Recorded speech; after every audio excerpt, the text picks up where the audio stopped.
generally the average time that a criminal's in a mailbox will be 6 weeks before they will launch a campaign to mimic you in a conversation and try and trick either one of your team members or one of your clients into inadvertently transferring money.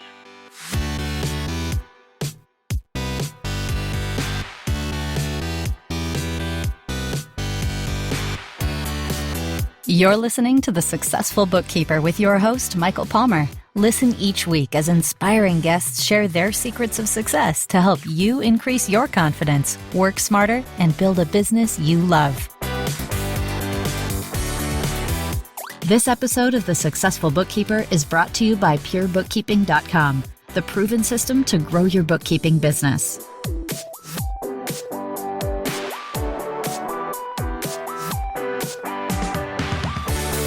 Welcome back to the Successful Bookkeeper podcast. I'm your host, Louis Prosperi. Our guest is the CEO of Practice Protect, Jamie Beresford. Welcome to the show. I am very excited to have you on, as one of the key topics that I'm very interested in is in cybersecurity and protecting data. And I would love to know how you got into it and a little bit more about your company. Sure. Great to be here, Louis. And so quick on the back of scaling new heights. So it's good to have got this opportunity with you. Look, we started back in 2015, and our mission, I guess, was to take the same tools and controls that the Big Four and what large firms were doing to protect themselves in the growing threat around cybersecurity and take that to the SMB space. And ever since then, it's really been a game of cat and mouse where we've had this specialized coalface experience. We only work with bookkeeping and accounting firms. And as criminal tactics, I guess, have evolved, it's been this game of cat and mouse where we've used that experience to continually stay ahead of these evolving trends and make sure that our product stack keeps pace with not only the way tactics have evolved, but also how rapidly accounting technology has move through that period of time. So that's interesting because the old days, and I'm not saying like long time ago, we're probably talking 5 or 7 years ago, the technology that accountants and bookkeepers were using wasn't as rapidly moving as it is now with cloud and app-based and all of their different interconnections. How has that made this more difficult, or how has that complicated the situation? And what should accountants and bookkeepers be looking for, since they're definitely going into a cloud-based system? Yeah, look, specifically to cloud, I think the first thing to tackle is access. I think when a lot of people think about security and cybersecurity, they think about storage. The first question they tend to ask the cloud app vendor is, where is my data located? And they go off on this tangent, whereas storage isn't what's attacked, it's access. People steal access, they steal credentials, usernames and passwords from users or accountants and bookkeepers and access data illegally from anywhere. It's not about the location.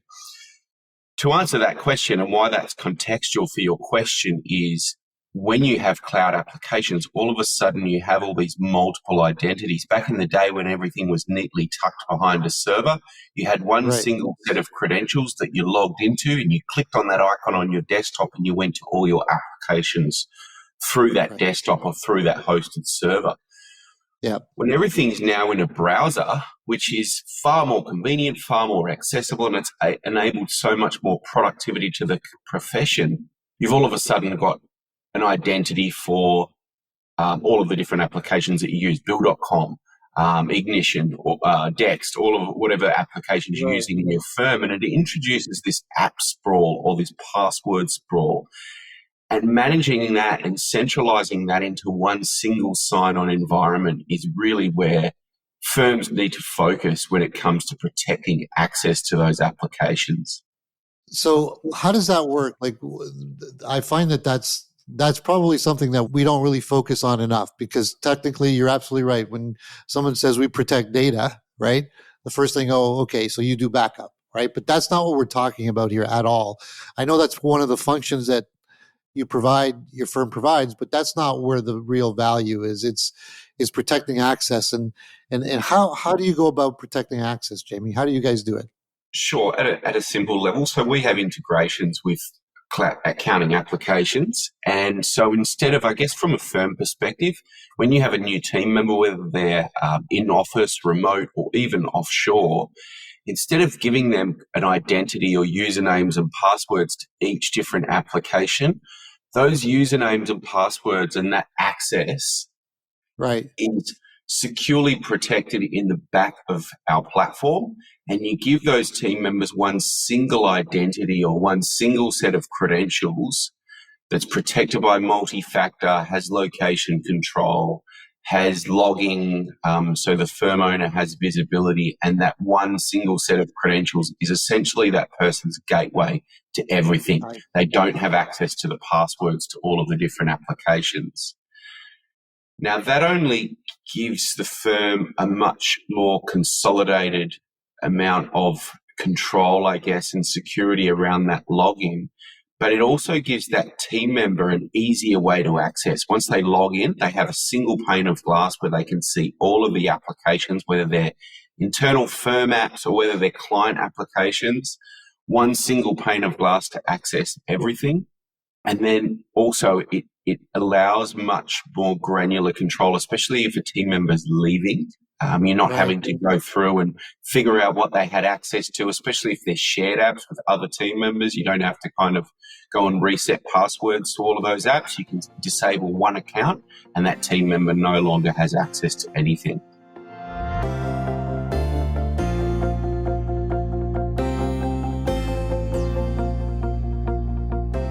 So that's actually very brilliant because you're right.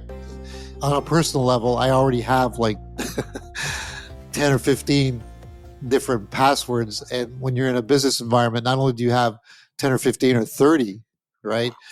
You have that multiplied by the number of staff members that you have on your team. So what you're saying here is that you don't have to multiply it. You do that one, and then there's a separate connection to that. And they're also secure because none of the team members actually know the passwords. Is that correct? Correct. Yeah, so you're not only securing your firm, but you're making the onboarding and the offboarding process for team members far easier for the practice manager or for the firm owner, whoever's tasked with that. So let's talk a little bit about the security risks, because one of the key factors is all about, I like the ease of it, but the security risks, particularly with email. Let's look at email and possibly secure transfer of data. We know that, well, I know personally that that's probably one of the weakest points that we have in a firm. Could you talk a little bit about that? Email, look, email's everything, and it's a good question you've touched on there, Louis, because when we talk about data security, generally the focus goes towards the applications that hold the data, such as QuickBooks, Xero, all of these sorts of apps. But the devil really is in the email, because once you get access to somebody's email, you can go and reset passwords to all of those applications, because generally it's a email reset. But more specifically, if you get into somebody's email box, and this is where things are changing. Traditionally, it was more of a spray and pray approach by criminals. So they'd get access to somebody's email and they'd basically spray an email that often, sometimes looked legit, sometimes didn't. An email to all of the contacts of that person, trying to trick their contacts into clicking on the same infection and inducing ransomware or whatever that was. Right. Out of the back of COVID, we've got this new thing happening now called business email compromise, where you have AI-driven tools, or humans themselves nefariously going into mailboxes and spending time understanding your communication style, what we call payment partners. So the people that you are involved in, like an approval process for payment, or the trusted relationships you have, and then launching. Generally, the average time that a criminal's in a mailbox will be 6 weeks before they will launch a campaign to mimic you in a conversation and try and trick either one of your team members or one of your clients into inadvertently transferring money. Wow. Now, the significance of that is there is a lot more money. This is straight up fraud, and huge amounts of money are being transferred inadvertently, or information is being given inadvertently that's leading to significant loss. And the significance of that is all of a sudden you have insurers involved more heavily and government regulation, whereas in the past, generally ransomware was the favorite payload. It was an automated approach where somebody, you'd click on a link, it'd download ransomware and lock your files. Inconvenient and often led to downtime, but nothing dramatically. It's an embarrassing situation when you have to tell your clients, hey, sorry, we've been impacted by ransomware, or worse still, we've impacted you. Terribly embarrassing and terribly disruptive for a firm. But generally speaking, a week later, they're kind of back up and running and they've learned their lesson. Whereas if somebody goes ahead and transfers $100,000 to the wrong bank account, that creates a huge issue. And we see firms ended from these when these things happen, because what tends to happen is you have a scenario where your client or your supplier will say, hey, you haven't paid this invoice that we sent to you 6 weeks ago. Where is it? And you send them the payment receipt and you go, hey, yeah, I did. Here it is. And they go, well, we didn't receive that money. And it leads to the washout is that there's been a cyber incident. And the argument or the legal stance is, well, you sent us those bank details, because in this example, the supplier was breached and they sent the wrong bank details to the client, right? To the accounting firm or the bookkeeping firm. The bookkeeping firm's insurer and attorney will say, well, you sent us the wrong bank details. We're acting on your instruction. And the supplier will say, well, no, you physically made that transfer. You inadvertently transferred to the wrong bank details. And it results in this very expensive stalemate. And the costs incurred is what's dramatically changing the game here. And then that whole process, it's called business email compromise, and it's really one to watch, especially with the advent of AI, where mimicking a conversation style is automated now.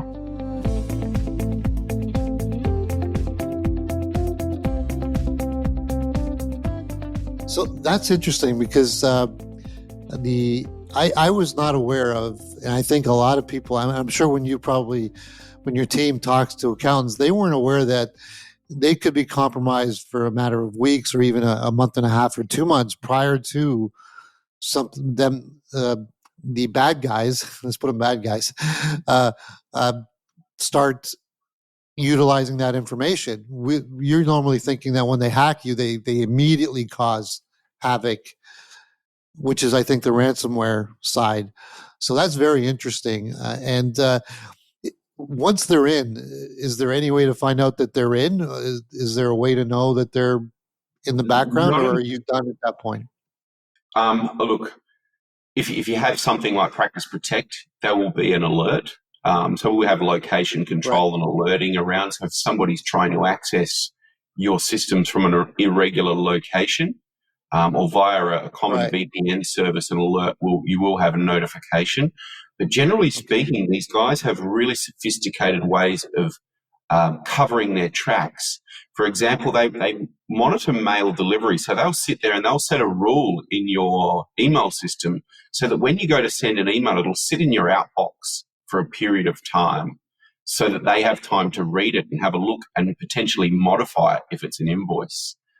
They set up rules so that they're not marking emails as read when they're going through it. So it's very, very difficult to pick up that somebody has been in your account unless you are really controlling access and you have controls and alerting over that. Wow. Is there, Jamie, is there any regulations that you're aware of that are coming through or that are pending in certain areas because of this?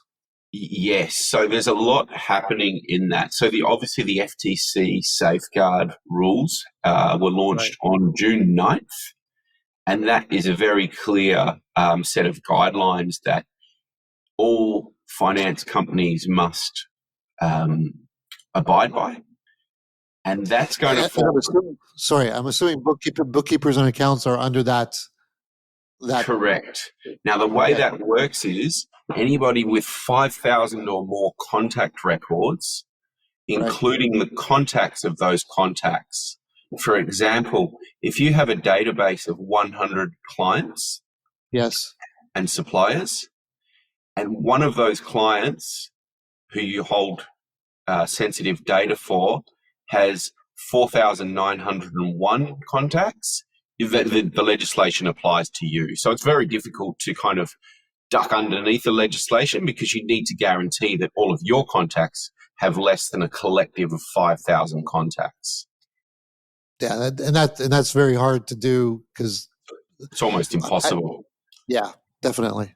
So I guess the easiest question I'm going to ask you is I'm assuming that Practice Protect helps bookkeepers and accountants become compliant for that regulation. Does that help? Yeah, is that true? Yeah, that's a lot of what we do. And look, also from a content perspective, we're really pushing the message as a service, and there's a lot a firm can do to comply themselves. So we do webinars weekly, and this is a fast-moving space. So we're doing a lot to educate, but also our product has evolved. So, I've talked mostly about what we call our access product, which is protecting access. As time has gone on in this cat and mouse game since 2015, we've had to broaden our approach to include device and email security as well. So those three hubs, plus the compliance aspect of what we do, includes a plan and a WISP for firms that need to protect themselves in the face of the FTC guidelines. So you added the other two. Could you just expand a little bit on those other two components that you were just talking about? Because we did talk a little bit about application access, but you added another two. If you could just expand on those two a little more, that would be great. Yeah, sure. So device security is, think of it like an antivirus on steroids. So it's actually monitoring activity on the computer that is not initiated by the user, because typically when there's an infection, things start happening, things are running in the background. It's monitoring those. Right. And it works by whitelisting. So we have thousands of legitimate applications that bookkeeping and accounting firms use that we have whitelisted in our database. If you execute one of those applications, it's fine. If you try to execute an application that isn't on that whitelist, it will run in a sandbox. So it'll run in a separate environment. To the user, it looks no different, but it isn't actually running broadly on that local computer. And we will then analyze that application that's been run and then either legitimize it or contact that team member and say, hey, there's something nefarious running on your computer. So it's an application or a utility that's running, but also a professional service that we're running from our SOC, our Security Operations Center, so that in the event that somebody does run something nefarious on a computer, it's not able to impact the rest of whatever's going on that machine or the rest of the network that person's associated with. So that's one. So you used, I think, a tech term, sandbox, and what I understand about sandbox is if it's not pre-authorized or something that you're secure with, it actually takes it out of the system and allows it to run over here, independent of everything else. Right? That's what sandbox means, I guess. Is that correct? That's exactly right, Louis. Perfect. And that's great. So, because I guess not all of I noticed on your website, you have a lot of interconnectivity, and I guess that part of it is continuously growing, because it seems like you have a lot of, I'm just going by memory here. There's Gusto, there was QuickBooks, there was all the other ones you named. You already have security kind of built in with those organizations to speak to Practice Protect. Is that correct? Correct. That's correct. Yeah. I guess, and just as background on the device hub, that all came about during COVID when remote work happened, and all of a sudden people are accessing client data from all of these remote locations. And it's just a way to give a firm peace of mind on how remote team members are accessing and what they're accessing it on. Because typically a firm owner will be comfortable with a company supplied laptop being used in a remote location, perhaps not a 16-year-old nephew's computer And that just allows firms to manage which devices they're being accessed from. Yeah. So what you're saying then is there's the approved device, which could be the cell phone that's provided, the laptop, or the computer at the office. What you're saying is the devices that, because they can log in from anywhere, right? That's where this part of the protection provides even additional protection, because you can't control where they log in. Is that correct? That's correct, and you got it in one with that word control. It's all about protecting client data as well as security. Control is a big reason that firms use us.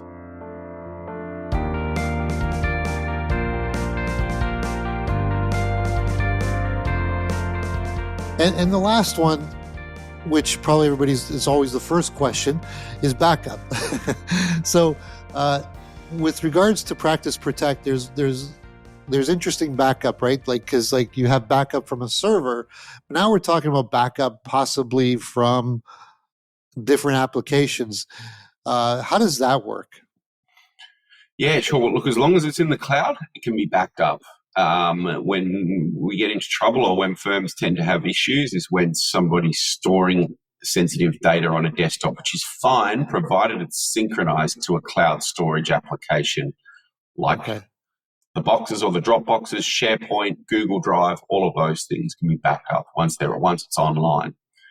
The backup from, say, Google or 365 Office, Microsoft, is typically pretty surface level. You can't roll back to specific times, and you can't always guarantee what you're going to get if you try and roll back. If you've had a ransomware attack, or somebody's accidentally deleted something and you haven't picked up on it for a few days, that's why there's third-party tools that we include with our device hub that is backing up all of those storage hubs.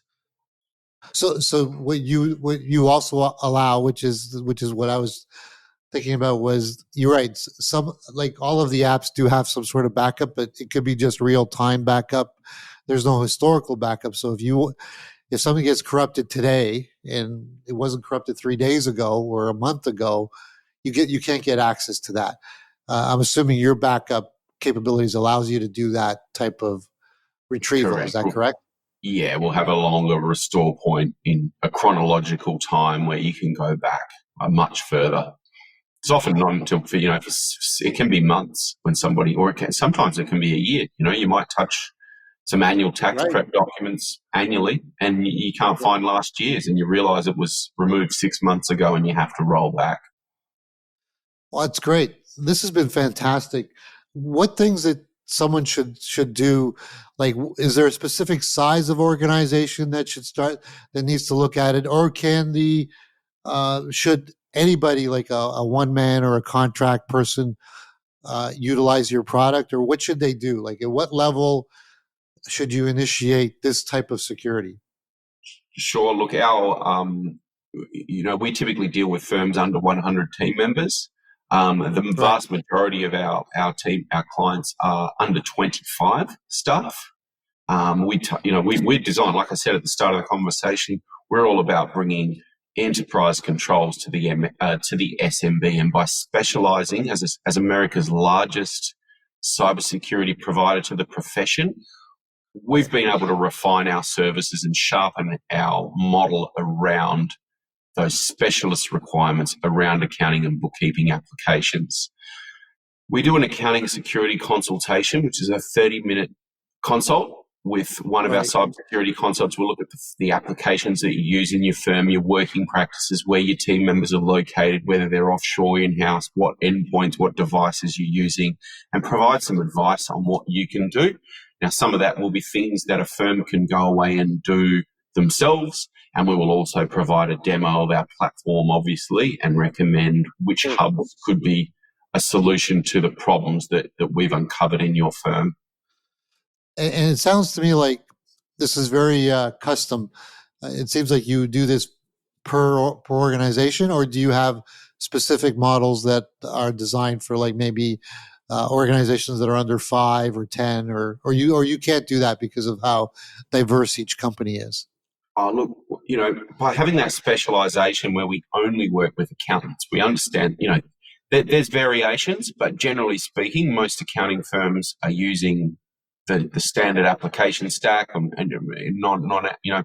so look, by specializing around those small firms, we've sort of got it covered. There's not a ton of variation. So that's why we've been able to sharpen our pencil around the packages that we offer. And just really, really sharpen around a specific audience, which is small accounting and bookkeeping firms. And with regards to your product, because our podcast is global, are you global as well? Do you offer services in North America and so forth? Yeah, mate, North America is our largest market, so the US and Canada, also obviously right. Australia, where I am a native. I didn't recognize the accent at all, Jamie. I thought so. Fair enough. Well, that's great, Jamie. If someone wants to get a hold of you or your team, or know more about Practice Protect, how can they get a hold of you? PracticeProtect.com. Have a look. Like I say, for all accounting and bookkeeping firms, there's a free accounting security consultation. The best way to go to have a look at what we do and how we can protect your firm. That is fantastic. Well, I've really enjoyed this conversation. I really found the interesting thing about the email. I got to be honest with you, particularly recently with AI. I didn't realize that the bad guys are also using AI, and it's a pretty scary thought. So thank you again for bringing this very sensitive and very critical part of a firm's practice to light. Great. Well, thanks, Louis. It's good, and enjoy the rest of your afternoon. That wraps up another episode of the Successful Bookkeeper podcast. To learn more about today's guest and to get access to all sorts of valuable free business building resources, you can go to thesuccessfulbookkeeper.com. Until next time, goodbye.